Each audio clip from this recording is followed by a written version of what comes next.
sahbihi ajma'in, amma ba'd. Ibu-ibu, bapak-bapak, dan saudara-saudara sekalian, jamaah salat maghrib Masjid Al-Taqwa yang insyaallah dimuliakan dan dirahmati Allah Subhanahu wa taala. Alhamdulillah, kita panjatkan syukur kepada Allah Subhanahu wa taala yang pada malam hari ini atas limpahan rahmat dan nikmatnya kita semua bisa hadir di masjid, sholat maghrib berjamaah, dan sekarang kita melanjutkannya dengan melakukan kajian ba'da maghrib. Kita mohon kepada Allah Subhanahu wa taala semoga seluruh rangkaian ibadah kita di malam hari diterima oleh Allah Subhanahu wa taala. Amin ya rabbal alamin.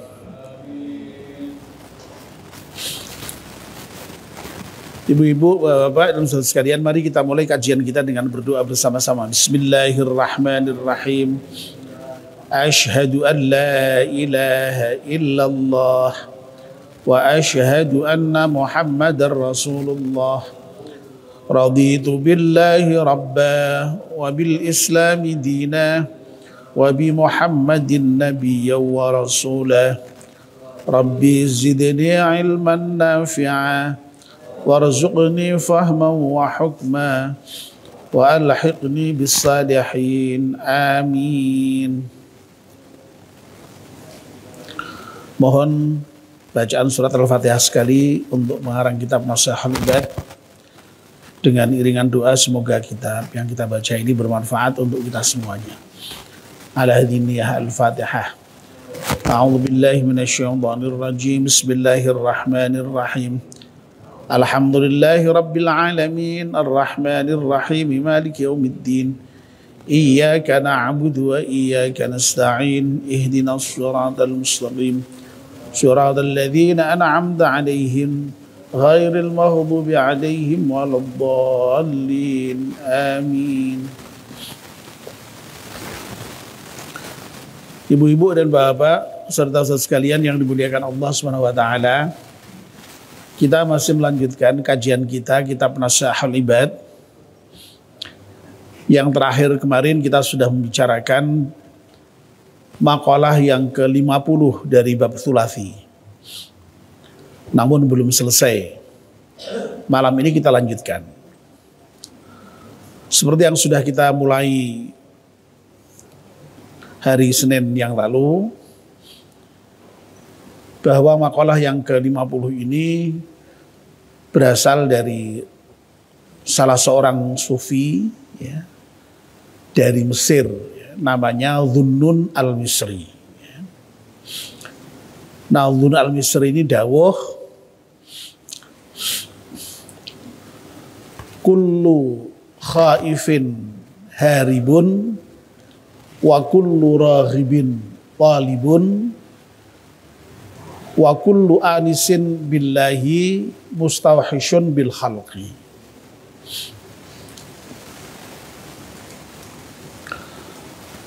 Kullu khaifin, setiap orang yang takut terhadap sesuatu, haribun, pasti dia akan lari dari yang ditakuti itu. Wa kullu raghibin, dan setiap orang yang senang terhadap sesuatu, talibun, itu pasti akan mencarinya, memburunya, ya, yakni memburu hal-hal yang dicintai tadi itu. Wa kullu anisin billahi, dan barang siapa yang merasa nyaman, merasa intim dengan Allah Subhanahu wa taala, mustawhishun bil khalqi, maka orang itu akan merasa asing dengan makhluk atau dengan yang selain Allah Subhanahu wa taala. Poin yang pertama, kullu khaifin haribun, barang siapa yang takut terhadap sesuatu itu pasti akan lari dari yang ditakuti. Sudah kita bahas beberapa hari yang lalu. Ya. Dan kemarin sudah kita berikan penjelasan panjang lebar ya, dengan dasar pada syarah yang diberikan oleh Imam Nawawi bahwa faman khaufa min adzabin nari amila amalan yub'idhu minha. Barang siapa yang takut dengan azab neraka, pasti orang akan lari dengan atau dari azab neraka itu dengan apa? Ya dengan melakukan amal-amal yang menjauhkan dari neraka dan meninggalkan amal-amal yang mendekatkan orang kepada neraka.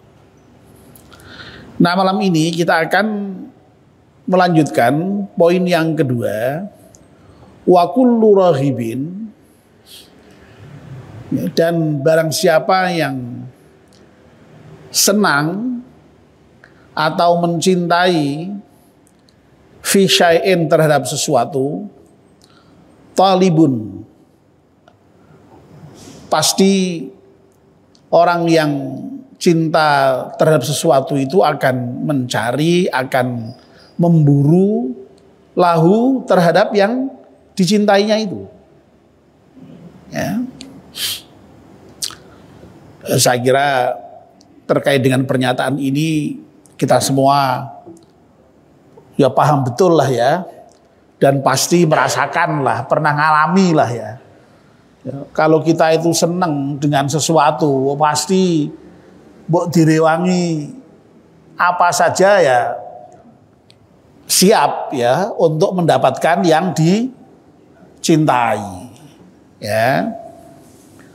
Dari mulai yang sepele ya. Orang itu kalau cinta apa misalnya? Makanan tertentu misalnya ya, kuliner itu ya. Oh itu di mana saja kan ya diburu itu. Ya. Kalau punya duit ya, memang kalau tidak punya duit ya diem saja ya. Ya dibatin saja ya. Ya. Masya Allah ya, sekarang ini banyak itu orang Jakarta itu hanya datang ke Semarang itu hanya dalam rangka untuk menikmati kuliner tertentu. Ya. Ada yang soto lah, ada yang ayam goreng lah, ada yang mangut lah ya. Yang khas Semarang. Ya, begitu selesai sarapan, selesai makan, pulang lagi itu ke Jakarta itu. Ya. Ya Allah. Ya. Saya sendiri juga pernah itu ditawari anak saya, Abah ikut enggak ini? Kemana? Ke Pemalang. Ngapain? Anu bah, di Pemalang itu ada apa namanya? Belut pecah. Jadi belut digecek pakai santan. Hah? Ya pokoknya ya agak di desa itu Pak ya. Ya Allah itu. Ya. Itu orang kalau senang ya begitu diburu ya, diburu. Ya makanan itu. Ya. Apa? Senang apa lagi? Tontonan. Wah, orang seneng wayang misalnya ya. Oh, di mana aja dikejar itu. Ya. Sampai direwangi semalaman suntuk nggak tidur itu ya. Nungguin dalangnya itu. Ya karena apa? Karena senang, ya karena cinta itu. Orang seneng dangdutan, wow, begitu ada dangdut ya, di mana? Ya, dikejar itu. Ya, makanya setiap kali ada konser dangdut itu penuh dengan orang. Dia itu karena senang dia itu. Mereka senang itu. Ya, ya, sepak bola, buat di mana aja dicari. Kalau enggak ya nonton TV malam-malam sampai apa direwangi bangun ya. Untuk sholat malam aja enggak pernah bangun, tapi kalau untuk nonton sepak bola ya dipen-penke bangun itu. Ya. Masya Allah. Itu karena apa? Karena cinta terhadap sesuatu. Ya. Ya. Ya dulu bapak-bapak ketika masih muda juga ngerasakan lah ya. Kalau apel itu zaman dulu tuh hujan deres, ya, guduk ting apa ya? Kena guduk ting apa? gluduk ting pleter ya. Ya, oh tetap mangkat kalau sudah terlanjur janji mau apel ya. Ya. Ya karena apa? Ya karena cinta tadi itu. Ya. Yes, kita semua alami lah ya. Entah seberapapun besar kecilnya itu, saya kira terkait dengan pernyataan bahwa orang yang mencintai sesuatu itu pasti akan mengejarnya, akan mencarinya, akan memburunya. Ini saya kira bisa kita pahami dengan sangat baik. Nah, Imam Nawawi kemudian memberikan penjelasan begini, ya. Faman raghiba fil jannati, barang siapa yang mencintai surga, ya, amila amalan yuqarribu ilaiha. Pastilah orang yang mencintai surga itu kemudian ya beramal, ya, dengan amalan-amalan yang bisa mendekatkan dia ke surga, ya. Ini sebaliknya dari kemarin. Kalau kemarin kan takut dengan neraka, orang lalu kemudian meninggalkan amalan-amalan yang menyebabkan orang masuk neraka. Nah ini ya, dan melaksanakan amalan-amalan yang menjauhkan juga orang dari neraka. Nah, kalau orang itu cinta dengan surga, mestinya orang itu ya kemudian beramal dengan amalan-amalan yang bisa mendekatkan dirinya kepada surga. Jangan sebaliknya ya. Omongannya cinta dengan surga, senang dengan surga, kepingin masuk surga, tapi tingkah lakunya sehari-hari justru malahan menunjukkan tidak mendekat ke surga, malah menjauh dari surga dan mendekati neraka. Ya, naudzubillah min dzalik. Ya. Nah, secara umum saya kira kita semua sudah tahu lah ya, yang bisa mengantarkan kita untuk menuju surga itu ya dengan iman dan amal soleh, ya. Jadi barang siapa yang beriman dan beramal soleh, ya pasti ya akan dimasukkan oleh Allah SWT ke dalam surganya yang penuh dengan kenikmatan itu, ya. Nah, secara khusus, penjelasannya ya saya kira ya tirik-tirik ya sudah dijelentrehkan sedemikian rupa. Ya, Nabi itu pernah saya menyatakan begini ya, tidak ada satupun hal yang menjauhkan dari neraka dan mendekatkan kepada surga yang tidak aku jelaskan kepadamu. Artinya apa?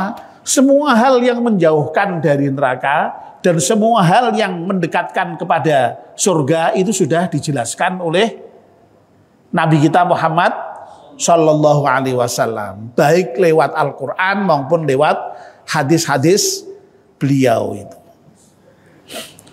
Nah, mari kita coba berikan contoh ya, tidak usah banyak-banyak ya, yang mudah-mudahan kemudian bisa kita tekuni ya, supaya itu nanti kemudian menjadi wasilah ya bagi kita, menjadi perantara bagi kita untuk bisa mengantarkan kita ini menuju kepada surga itu tadi. Ya. Yang pertama yang ingin saya sebutkan adalah apa yang ada kaitannya dengan apa yang kita lakukan pada malam hari ini, yaitu ngaji. Ya, saya kira bapak-bapak dan ibu-ibu sudah sering mendengar ya hadis yang menyatakan man salaka tariqan yaltamisu fihi ilman sahalallahu lahu bihi tariqan ilal jannah. Barang siapa yang melangkahkan kakinya menuju majelis ilmu, majelis taklim, ya seperti sekarang ini kan majelis taklim ini, ya.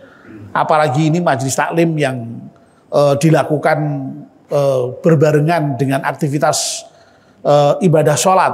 Bahkan di antara dua ibadah sholat maghrib dan sholat isya, Masya Allah itu.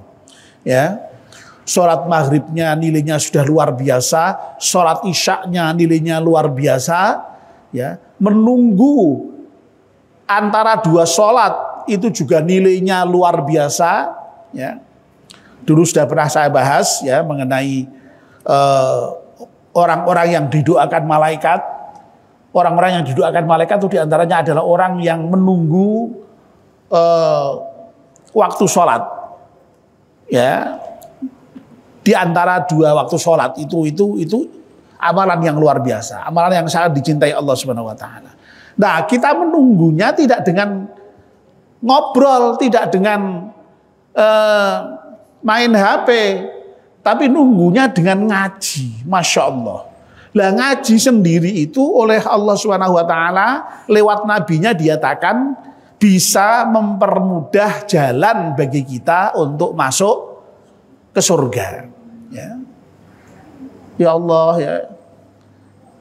Jadi tegas sekali itu. Man salaka tariqan yaltamisu fihi ilman sahalallahu lahu bihi tariqan ilal jannah. Barang siapa yang melangkahkan kakinya menuju majelis taklim, ya, maka Allah akan mempermudah jalan bagi orang itu tadi menuju surga. Ya, ini bisa dimaknai terlak. Pokoknya siapa saja asal mau ngaji ya dekat dengan surga. Tapi saya kira argumen rasionalnya bisa sangat mudah kita pahami ya. Kenapa orang itu kok kalau datang ke majelis taklim lalu kemudian dimudahkan jalan menuju surga? Ya bisa difahami dengan mudah. Karena orang kalau mau ngaji dia mendapatkan ilmu. Ya. Kalau sudah dapat ilmu, insya Allah dia beramal berdasarkan ilmunya.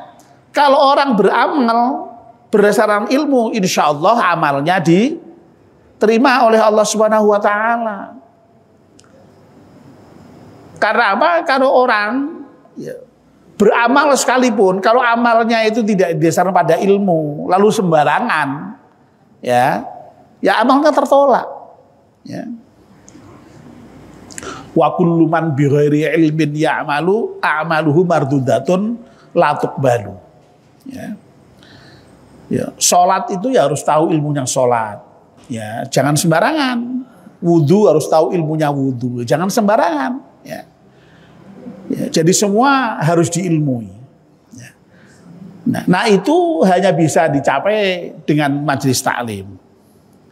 Nah kalau sekarang ini memang tidak harus datang ke majelis taklim ya. Sekarang ini kita dimanjakan dengan teknologi. Ya, kita ini sekarang bisa kapan saja, di mana saja mendapatkan materi pengajian itu mudah sekali. Ya, kalau dulu dengan melangkahkan kaki ke majelis taklim, kalau sekarang dengan apa? Memainkan jari-jari kita di HP kita, di komputer kita. Ya. Itu insya Allah akan sekali lagi menjadi wasilah, menjadi jalan kita untuk dimudahkan menuju surga. Nah oleh karena itu mestinya kalau orang itu beriman, mestinya orang itu kalau menyatakan cinta dengan surga, cinta dengan Allah, itu mestinya senang ngaji mestinya. Ya mestinya. Ya. Kalau ada orang menyatakan cinta kepada Allah, cinta kepada Rasulullah, cinta kepada surganya, ya. Tapi kalau tidak mau ngaji, wah itu sekali lagi perlu dipertanyakan cintanya, ya. Antara apa yang diomongkan dengan yang senyatanya tidak klop, ya.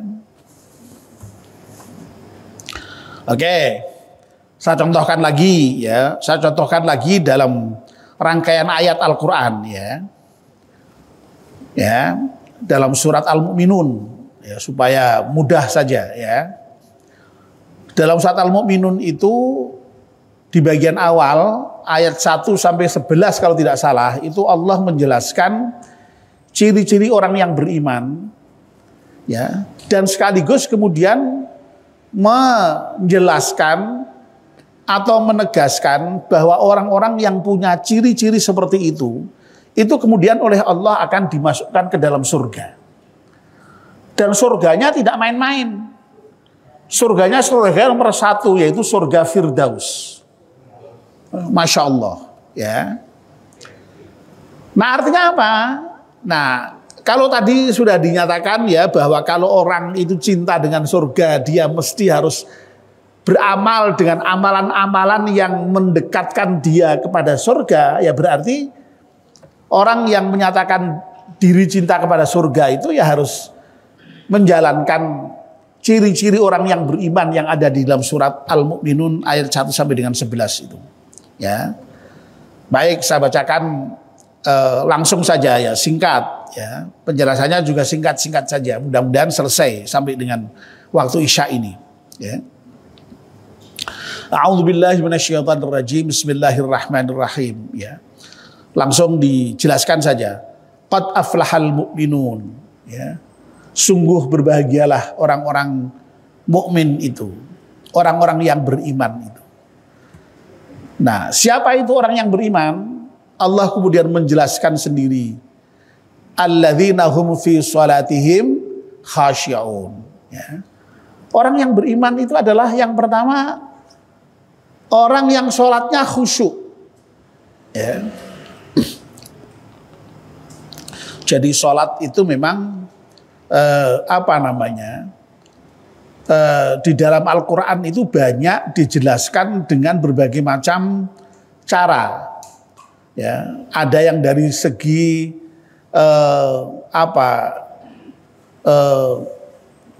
ditegakkannya, ya. Nah, seperti ayat ini ya, alladzina yuqimunas shalah, itu berarti orang yang mendirikan sholat. Nah, rupa-rupanya mendirikan sholat tidak hanya mendirikan saja, tapi ternyata orang ketika sholat juga harus khusyuk, ya begitu, ya, ya khusyuk, ya. Nah, khusyuk itu ya kalau secara kebahasaan ya tunduk, ya, hadirnya hati kita ketika sholat itu ya betul-betul ingat kepada Allah, ya. Tapi lagi-lagi kalau kita merujuk pada Al-Quran, orang yang khusyuk itu adalah orang yang alladzina yadhunnuna annahum mulaqu rabbihim wa annahum ilaihi raji'un. Orang yang khusyuk itu orang yang yakin betul dia akan bertemu dengan Allah dan yakin betul dia nanti akan kembali kepada Allah. Itu orang yang khusyuk. Ya, makanya kalau orang yang yakin betul akan kembali kepada Allah itu sholatnya mesti ya sungguh-sungguh tadi itu, ya. Sholatnya sungguh-sungguh. Ya, itu. Ya, oke. Yang pertama orang yang sholatnya khusyuk. Walladzina hum 'anil lahwi mu'ridun. Orang yang meninggalkan hal-hal yang tidak berguna. Ya. Jadi orang mukmin itu ternyata tidak hanya meninggalkan yang diharamkan Allah. Ya, kalau yang haram sudah pasti harus ditinggalkan. Ya.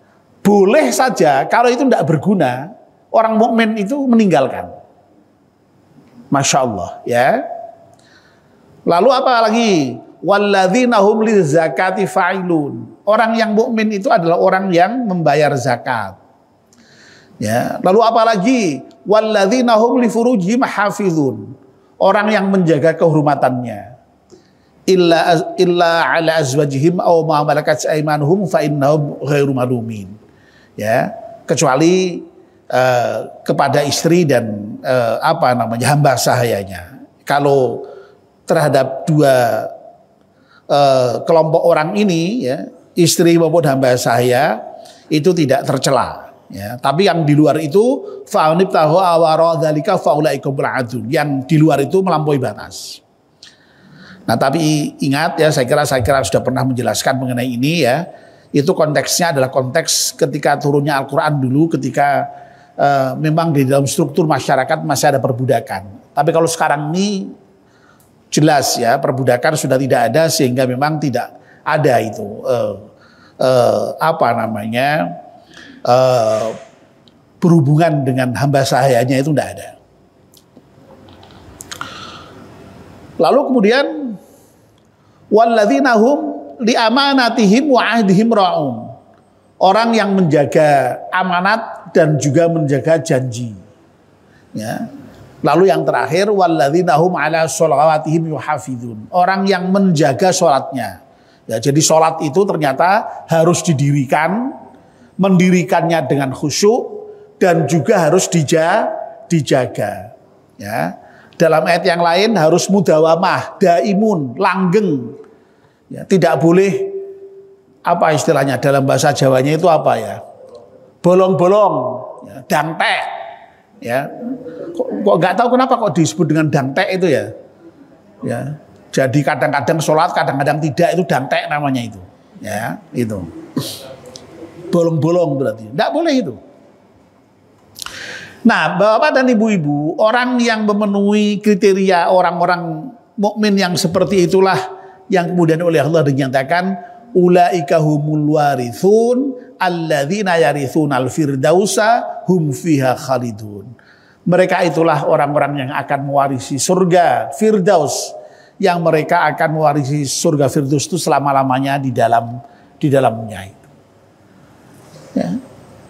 Nah, kalau kita kaitkan dengan makalah yang disampaikan oleh Dzunun Misri ini, ya.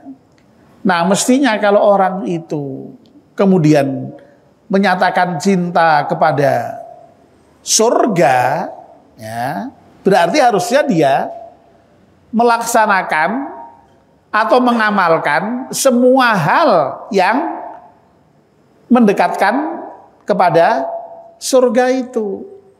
Ya seperti tadi itu. Ya rajin ngaji, mendirikan sholat, sholatnya khusyuk, sholatnya mudawamah, meninggalkan hal-hal yang tidak berguna. Apalagi tadi, membayar zakat, menjaga kehormatan dirinya, ya, menjaga janjinya, menjaga amanahnya, ya. Nah kalau seperti itu, ya insya Allah orang itu kemudian ya pantaslah kalau dia kemudian menyatakan diri cinta kepada surga. Tapi kalau amal soleh tidak pernah, senangane maksiat, kok kemudian menyatakan cinta kepada surga dan takut dengan neraka, kira-kira bisa dipercaya enggak itu? Ya sulit, ya. Nah, Bapak dan Ibu-ibu, ya, pesan dari makalah ini tentu saja tidak lain adalah agar supaya kita ini konsistenlah dengan apa yang kita nyatakan itu. Ya, kalau kita itu kok menyatakan takut dengan neraka, ya buktinya ya mestinya kita ini serius di dalam menjauhi hal-hal yang bisa menyebabkan ke neraka. Kalau kita itu cinta dengan surga, mestinya kita ini juga konsisten, yaitu apa? Dengan cara mengamalkan, melaksanakan hal-hal yang menyebabkan kita ini dimudahkan oleh Allah Subhanahu wa taala masuk ke dalam surganya Allah Subhanahu wa taala itu. Nah, insyaallah dengan ngaji seperti ini kita tahu persis ya mana amal-amal yang menyebabkan kita masuk neraka, mana amal-amal yang menyebabkan kita masuk ke surga.